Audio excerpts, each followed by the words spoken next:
तलाक़ बाइन का क्या हुक्म है? मैं एक नौ मुस्लिम ख़ातून हूँ। मैं 39 ईयर्स की साल की हूँ। मेरे शौहर ने मुझे एक तलाक़ बाइन दी है। क्या ये 3 तलाक़ के बराबर है या नहीं? और इसके बाद हम दोबारा साथ रह सकते हैं या हमें हलाला करना पड़ेगा? देखिए, एक तलाक़ दी है अगर उन्होंने और बाइन दी है, बाइन का मतलब तलाक़ तो एक है लेकिन निकाह तोड़ दिया उन्होंने, तो ये निकाह टूट गया है आपका। और इससे पहले अगर कभी तलाक़ न दी हो तो आप उसी मियाँ से, उसी शौहर से दोबारा निकाह कर सकती हैं।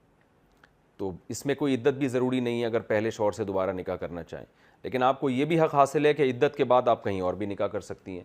वो 3 तलाक़ों के बाद फिर मियाँ बीवी दोबारा निकाह नहीं कर सकते जब तक कि शरई हलाला ना हो। हलाला की 2 किस्में, एक शरई और एक गैर शरई। गैर शरई ये होता है कि औरत इद्दत के बाद किसी मर्द से ज़बान से बाकायदा एग्रीमेंट करे कि मैं तुमसे निकाह कर रही हूँ शर्त के साथ कि तुमने हम बिस्तरी के बाद मुझे तलाक़ दे देनी है। ये वो हलाल है जिस पर नबी सल्लल्लाहु अलैहि वसल्लम ने लानत फरमाई है। और शरई हलाला जिसका कुरान में ज़िक्र है वो ये है कि बग़ैर किसी एग्रीमेंट के औरत किसी मर्द से निकाह करे और मर्द उससे हम बिस्तरी भी करे, औरत उसी के साथ चाहे ज़िंदगी गुजारे, और औरत को ये भी हक़ हासिल है कि अगर वो नहीं रहना चाहती उस शौहर से तलाक़ मांग ले। अगर वो शौहर डिवोर्स दे दे उसको तो इद्दत के बाद औरत जहाँ चाहे निकाह करे, पहले से करना चाहे उससे भी कर सकती है, किसी और से करना चाहे उससे भी कर सकती है, और तलाक़ ना लेना चाहे तो उस नए मर्द के साथ ही ज़िंदगी गुजारना चाहती है। ये जायज़ हलाल है, इसके नाजायज़ होने की कोई दलील नहीं है। लेकिन आपकी तलाक़ चूँकि एक तलाक़ बाइन है, इसलिए आप अपने साबिक़ शौहर से दोबारा निकाह कर सकती हैं।